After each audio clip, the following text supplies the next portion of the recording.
والسلام على رسول المسدد المصطفى الأمجد المحمود الأحمد أبي القاسم محمد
اشارہ کر دو تفصیل کروں گا.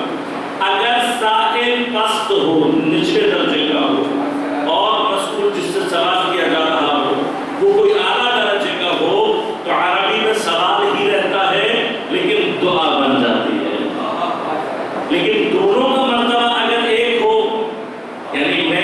کیجئے کہ کوئی شخص ہے جس کا مرتبہ فرض کریں سرکاری زبان میں بات کر لیتا ہوں کہ ایک سیکریٹری ہے جس کا عہدہ 20 گریڈ کا ہے، دوسرا سیکریٹری ہے اس کا عہدہ بھی 20 گریڈ ہے.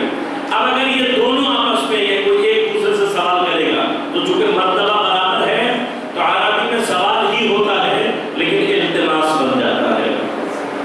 لیکن اگر کہیں سوال کرنے والے کا درجہ افضل ہو، مثلا سیکریٹری ہی ہے اور اپنے ماتحت سے کوئی چیز پوچھ رہا ہے، کوئی سوال کر رہا ہے، سوال ہی رہتا ہے لیکن امر بن جاتا ہے یعنی حکم بن جاتا ہے. اب یہیں پر ہم خود دیکھیں گے کہ بہت سارے نکات ہیں انشاءاللہ جو میں آپ کی خدمت میں پیش کروں گا.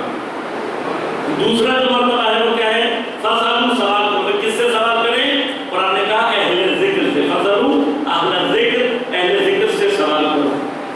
بس ہمیں قرآن سائل بنانا چاہتا ہے، اہل ذکر کو مسئول بنانا چاہتا ہے. تو آپ دیکھنا پڑے گا کہ رابطہ کیا ہے. رابطہ سمجھ میں آ جائے گا تو ہمارا اور اہل بیت کے درمیان کی جو کیفیت ہے وہ خود بخود واضح ہو جائے گی. ذکر خود یہ جو موضوع ہے چونکہ میں نے کہا اہل ذکر اور ذکر الہی، تو ذکر کیا ہے، ذکر کے معنی کیا ہے، اصطلاح میں ذکر کسے کہتے ہیں، یہ چونکہ واضح ہو جائے گا تو آٹومیٹیکلی ہمارے لیے اہل ذکر کو پہچاننا آسان ہو جائے گا. تیسرا مرحلہ کیا ہے؟ ان کنتم لا تعلمون، اگر تم جاننے والے نہیں ہو. اس جاننے والے نہیں ہو اس کی بحث میں اجمالی طور پر آج پیش کروں گا اور پھر کل انشاءاللہ گفتگو کو سوال کی بحث سے آگے بڑھاؤں گا. مطلب اللہ سے ضرور پڑھیے.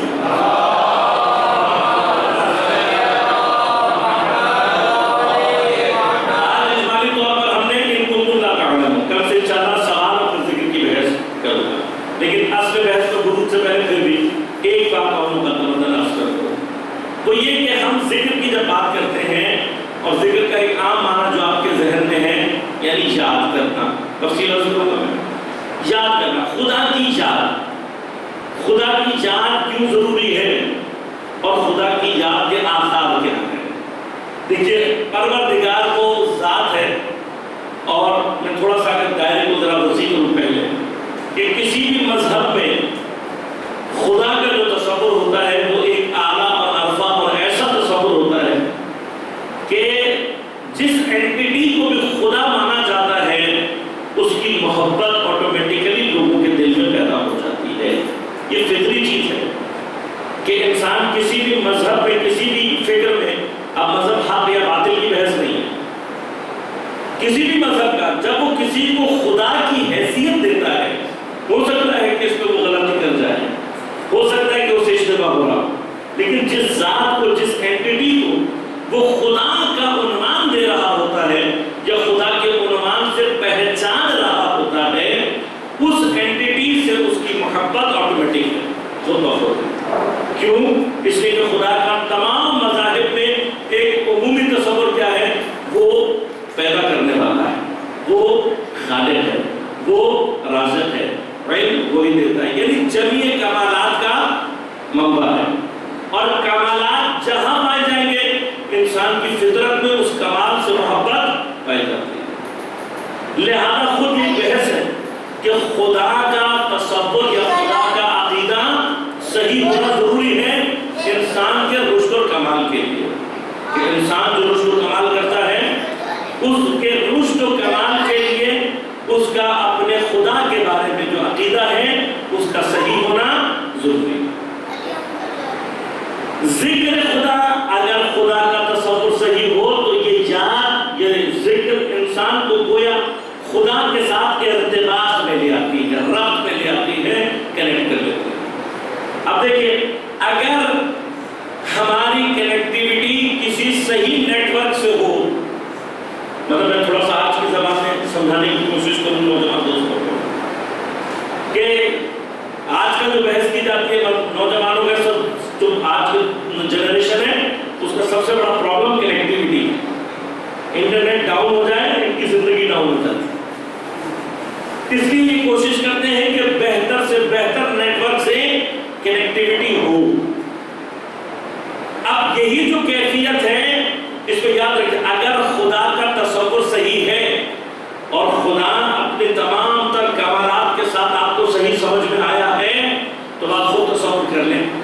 جمیع کمالات جس ذات میں ہوں گے اگر اس سے آپ کی کنیکٹیوٹی پیدا ہو جائے تو آپ کے اپنے وجود کے اندر کتنے کمالات آ جائیں گے.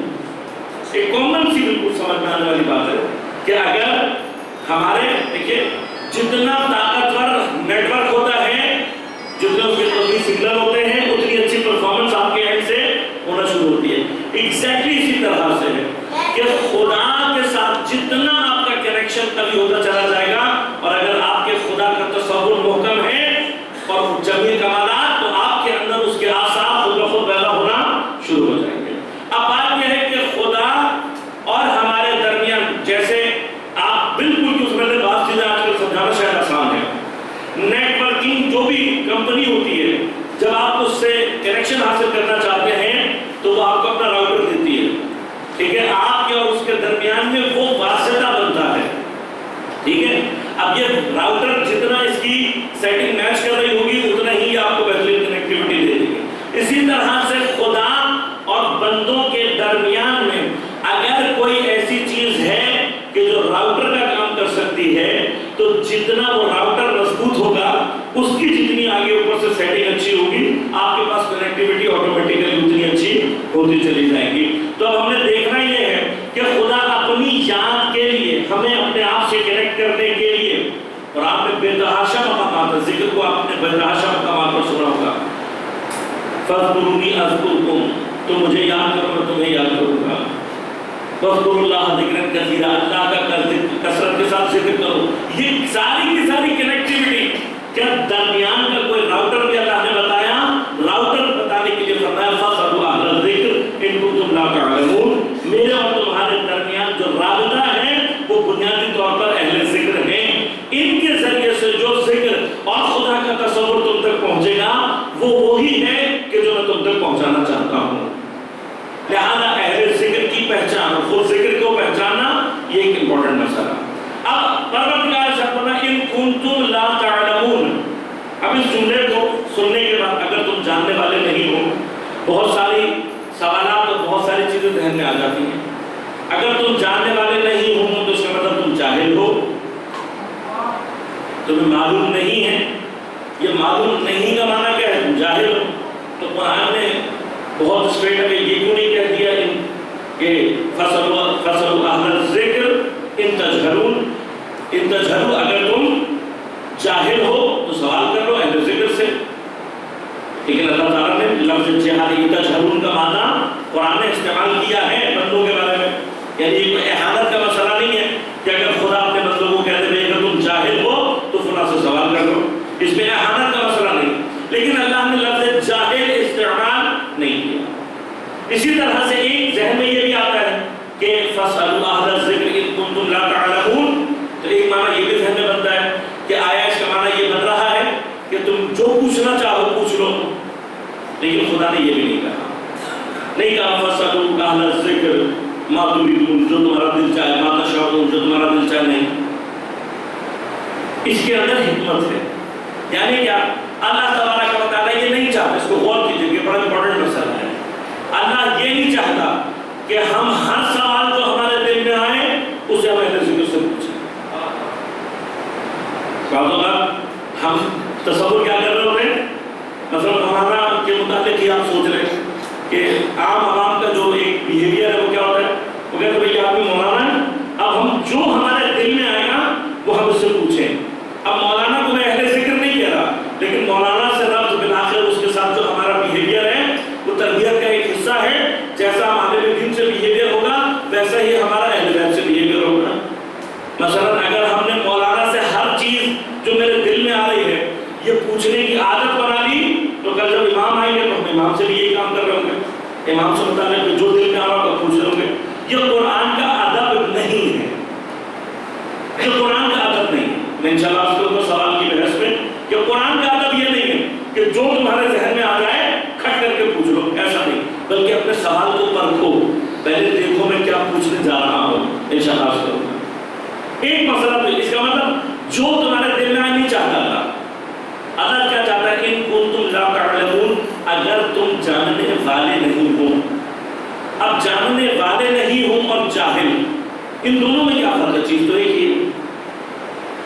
لیکن مسئلہ یہ کہ اگر یہ کہا جاتا ان تجہلون، اگر تم جاہل ہو تب پوچھو، اور ان کنتم لا تعلمون، ان دونوں میں فرق کیا ہے؟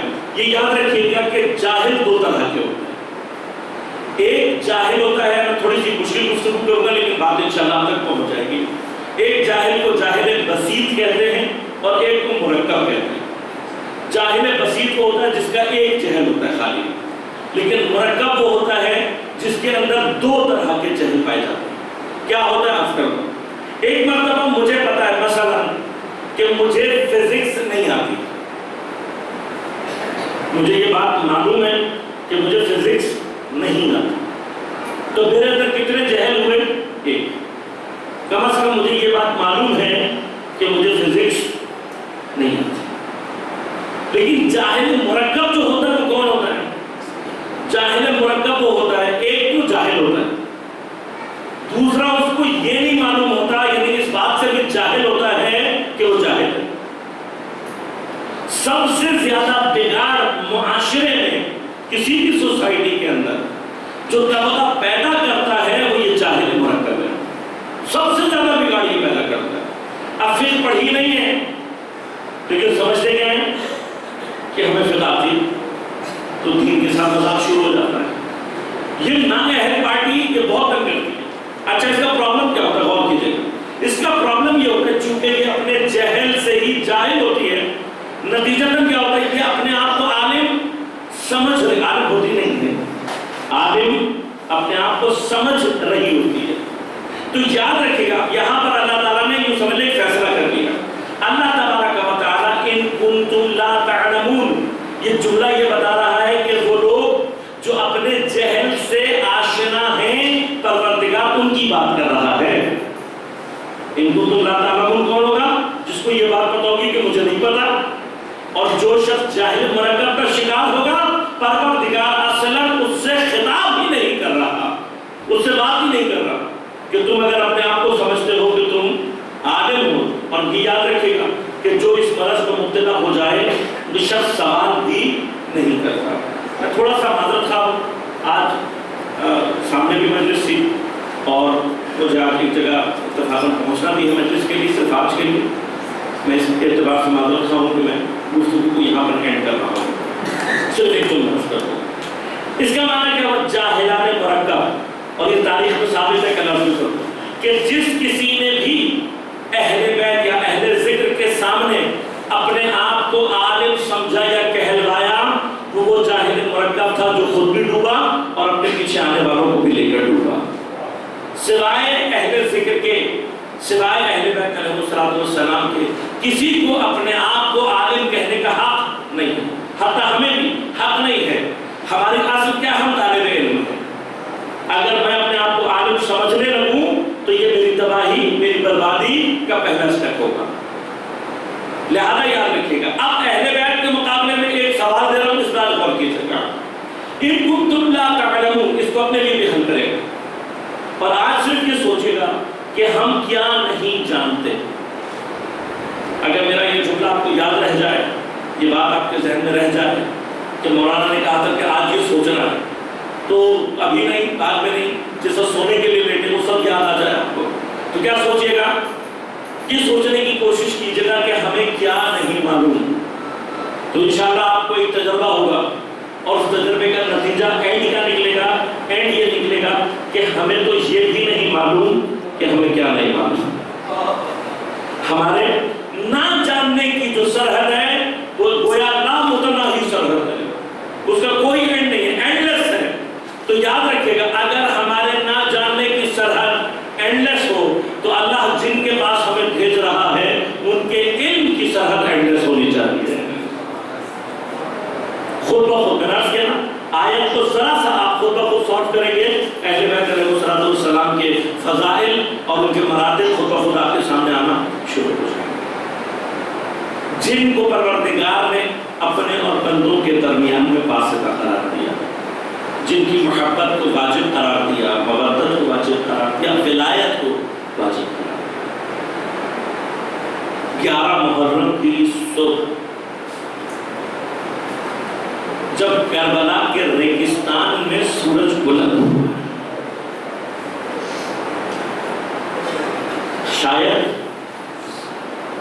کچھ مناظر ایسے ہوں گے کہ جو عاشور کے سورج نے نہیں دیکھے ہوں گے.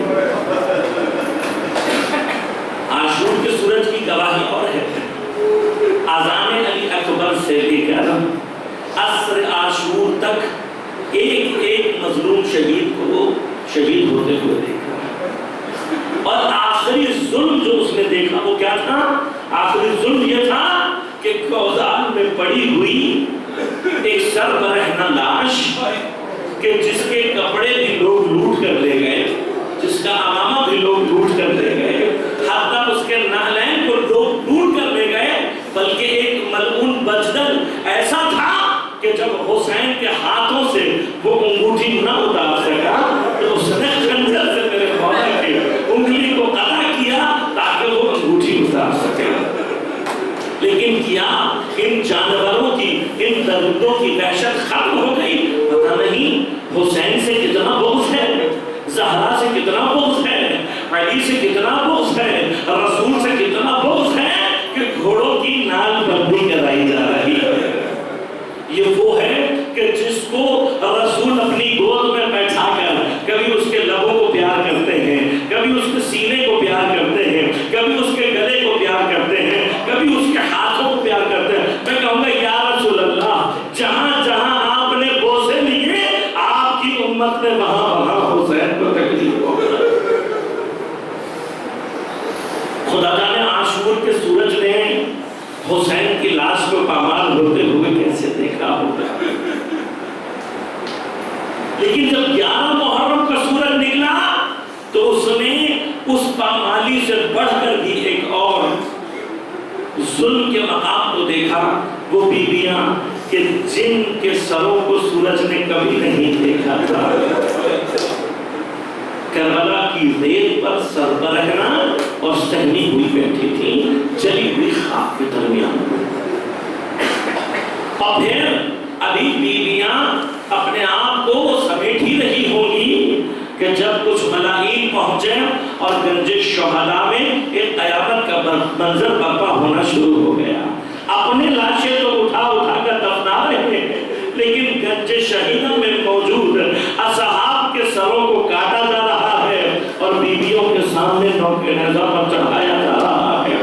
ابھی بیویاں اس غم کو سہ نہیں پاتی تھی کہ ایک مرتبہ مدائین درے لے کر اور بے کچارہ اونٹ لے کر آئے اور بیویوں کو ہاتھوں کو باندھ کر سوار ہونے کا حکم دیا. جناب زینب ہے کہ جو ہر ایک ہاتھوں کو باندھ رہی ہے, بیویوں کو سہارا دے کر بیٹھا رہی ہے. لیکن ایک وقت وہ آیا کہ جب جناب زینب تنہا رہ گئی. شاید سوچا ہوگا کہ جب میں چلی تھی کوفہ سے تو میری سواری کی شان سے چلی تھی, آج زینب کو سوار کرنے والا کوئی نہیں ہے. لیکن ایک مرتبہ ایک بیمار آگے بڑھا اور اپنی پھوپھی کو سوار کرایا, لیکن اس بیمار کے ہاتھوں میں ہتھکڑیاں ہیں, پیروں میں بیڑیاں ہیں. عمران کو تازیانے مار مار کر اونٹ پر سوار کیا گیا, لیکن اتنے ضعیف ہیں کہ کبھی اس طرف کو ڈھمکتے ہیں, کبھی اس طرف کو گرتے ہیں. تو عجب ظلم کیا گیا.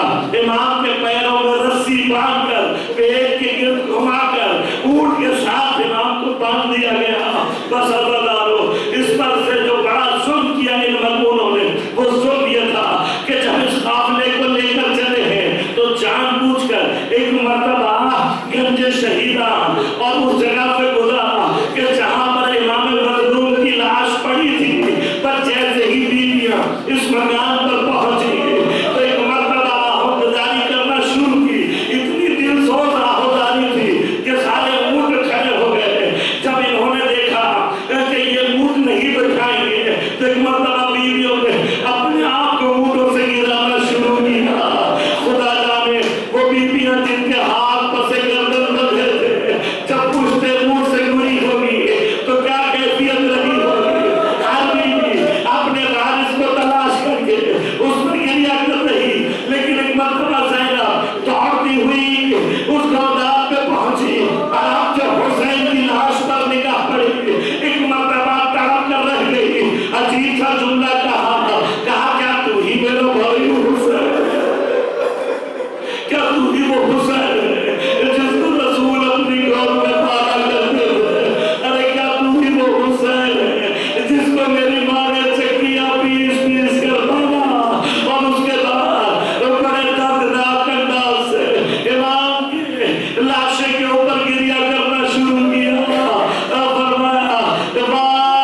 سيعلم الذين ظلموا أي منقلب ينقلبون بار الہ ہماری عبادت کر کے بارگاہ میں قبول و منظور فرما بار الہ بحق زہرا وابیہا وبعلہا وبنیہا منتقم زہرا منتقم کربلا منتقم اسیران کربلا امام زمان علیہ السلام کے ظہور میں تعجیل فرما بار الہ جتنے بھی دشمنان اہل بیت ہیں خصوصاً وہ لوگ کہ جنہوں نے دوبارہ اپنے بغض کو ظاہر کیا اور اہل بیت سے دشمنی کا اظہار کر رہے ہیں بار الہ ان سب کو نیست و نابود فرما دشمنان عزاداری دشمنان حسین جتنے بھی دنیا میں جہاں جہاں ہیں سب کو نیست و نابود فرما بار الہ تمام عزاداروں کا عزاداری سید الشہداء کی حفاظت فرما تمام علماء مراجع نظام کی حفاظت فرما ہم سب کو امام زمان علیہ السلام کے اعوان و انصار میں شمار ہونے کی توفیق عنایت فرما ربنا تقبل منا انك انت السميع العليم برحمتك يا ارحم